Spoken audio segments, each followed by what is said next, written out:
talking with Lola before the show and said that there was a sad air, and she said, no, Everett deserves a happy air with much laughter and gaiety. So much for my speech. It's a fake one. It's a fake one. I actually have one here, and I'll watch the time. I didn't know what to say. A roll of the dice will never abolish chance. Second, it says, do not mention Christmas at Mrs. Pritchard's Fairy Circus for the British American Trade Council at the Waldorf Astoria.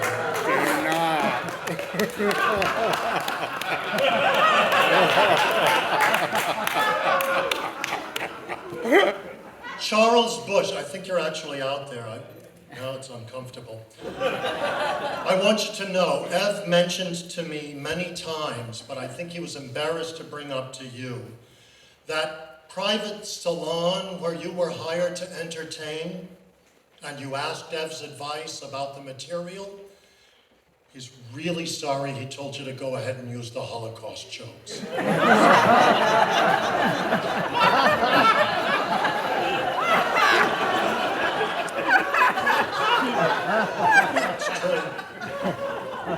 So I'm from the fringe of the fringe, a Yiddish actor dabbling in downtown queer theater.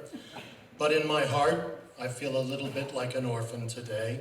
I fled Kansas City, the Midwest, like the Reverend, in 1993 on my mother's advice. They were actively killing faggots back then and still do when they get the chance.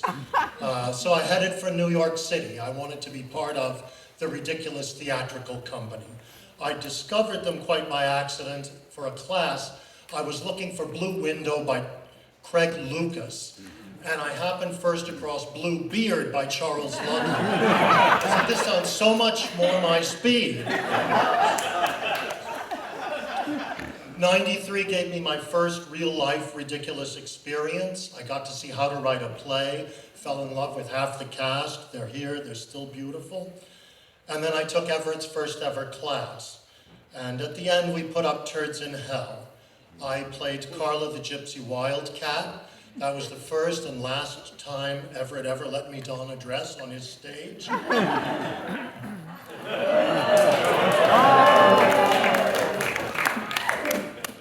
put on my working clothes tonight because I felt it important when everyone's trying to police everyone else's genitals. I can't believe we're going backwards to that time. I mean, I want to see everyone's genitals too, but for entirely different reasons.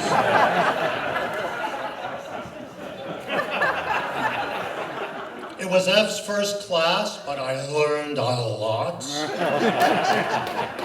At one point, Carla falls to her knees, and an excitable 20-something like me, I did it with great force.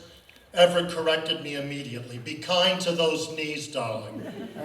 You'll need them when you're old. And I'm still using them today.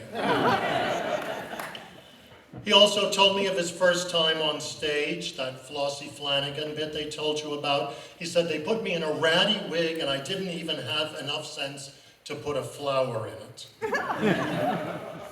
Just an adage that I remember, you have to spend money to lose money.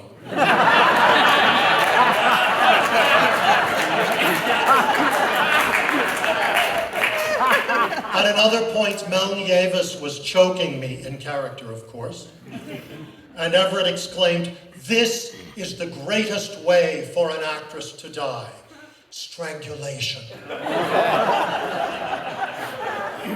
So I was a little surprised 20 or 30 years later when he told an actress in rehearsal, "This is the greatest way for an actress to die. Poisoning."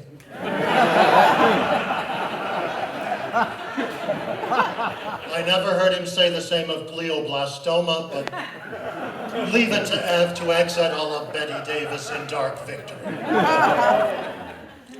Once before going on stage, he stopped and he looked at me. He was puzzled. He said, "You actually like doing this, don't you?" I said, "You don't?" He said, "I hate it."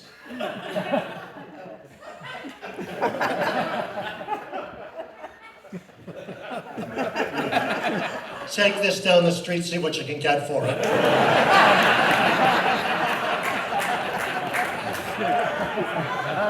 Imagine that, one of our greatest actors in high heels, suffering from stage fright, but it's true.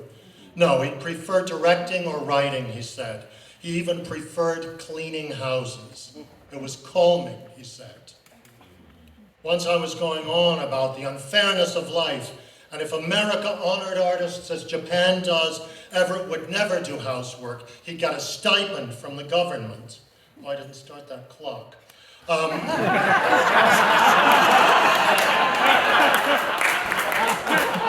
Ev just said, some of us just have to learn to be grateful for the little God gives us.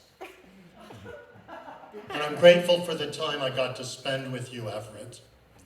I thank you from the bottom of my knees. But God gave us far too little of you. I guess I'll have to learn to be content. So tonight, put a flower in your hair for Flossie Flanagan, and then fight for your right to be freaky and fabulous. Whip around the corner, and George trips forward onto both of his hands and knees, and the giant wig, George was egg bald, you know, so there wasn't a lot to hold the wig, and it came forward, and the audience sort of starts laughing, and George looks up, and the wig is down around here, and he pushes it back a little bit, and he looks at them like evil, and then Everett came running over, and they were total nemesis, and Everett was the nemesis of Billy, was George, and he said, "Did you hurt yourself, doll?" That was fabulous. And then I adjusted George's wig like it was a hat. It was a cap. Yeah, that's my favorite Everett story. It's just filled with these party streamers, and Burn Baby Burn is playing on the soundtrack, and that's how the show ended. So fast forward like almost 20 years, I'm sitting in this theater back there, and was watching a lot of these folks on stage in Conquest of the Universe. And unfortunately at that moment, at that time, Everett and I were kind of in a thing, and it was mostly me. I had this idea that we had this rift, and that was totally, I had made that up. It actually wasn't true. So I was sitting there and I was having kind of feelings about not being in the show, I'll be honest, I'm not proud of that, kind of feeling sorry for myself. Bullshit, right? And then it gets to the fight scenes, and suddenly people are throwing red and yellow and orange party streamers at each other, and Burn Baby Burn is playing on the soundtrack, and I'm like, holy fucking shit. And I'm just like, wow. So when things had patched up between us, I kind of found a way to say, hey, that moment in Conquest of the Universe, and all the party streamers and the Burn Baby Burn, like, where'd you get that from? And he's like, oh, I don't know, just one day just came to me, that's how we're gonna do it. And I'm like, you know what? That bitch mopped my shit, and that is the greatest compliment anyone in the American theater has ever paid me, because he saw something good and delicious, and he just absorbed it. He ate it up. You're gonna fry just like Leviticus told you. Just like he said. Just like he said. Just like he said. Just like he said. The laws of Leviticus are gonna come down on your head. No matter how you try to twist it, you can't change your... Over and he'd say, forgive me, madame. And then would start the world's longest cross. all the way over. And you can see her like looking at her watch. And so finally, when I would get to her bed, I would say, Madame, Nanine and I have saved a little money for our old age. It isn't much, but it might be enough for a pilgrimage to Lourdes. That's the line. And so what happened was, is I say, here, accept our life savings. And I hand it to her, and my hands are going like this, and we had this whole bit where we were shaking. And so then she'd say, thank you, Joseph. And she'd push it back, and then she'd say, go get Nanine, go. Well, we did this here in Sheridan Square, and then eventually we took it to London. And so when we were in London, the drill hall was this huge cavernous space with just echo. You drop a pin and it was just like, and it was really cavernous. And we had a very sort of simple set.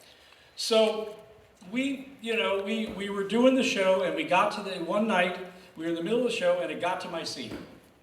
And I went over and I'm like, forgive me, madame. And I do the long shuffle. And I walk over and I get to the shuffle, and I finally get to the bed. And just as I get to the bed, there is this rapturous,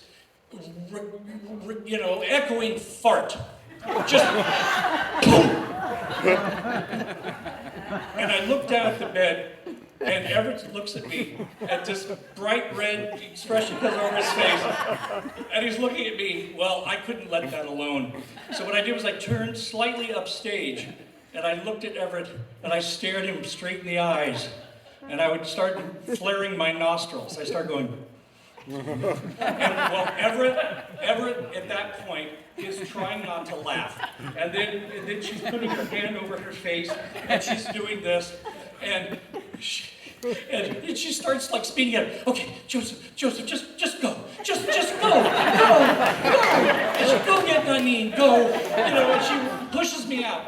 Well, right after that, all of a sudden, the whole third act started to speed up, and all of a sudden the lines are going fast, and then everybody's coming in, and the whole act is speeding up. And so finally we get to the end of it, and it's like the curtain call, and we all go out, and we're all like, doing our bows and so forth, and Everett does a quick bow and then runs off stage. And I had gone off stage after that scene and told everybody what happened. Everett comes off stage and he looks at me and goes, "You bitch. You bitch. I know you went backstage and you told everybody what happened. And now but the whole audience could hear it." So at that point, he was just like, well, I know that I will be haunted from the grave for telling that story again. But, there were so many times where you work with Everett, and there's just that moment, and everybody who's worked on the stage knows that you'll be with Everett, and all of a sudden you'd see that look, that twinkle, and all of a sudden it's just like, okay, we're going on a ride. It was the best thing that's probably one of the best things that's ever happened to me in my life. And so that was the memory I wanted to share with you.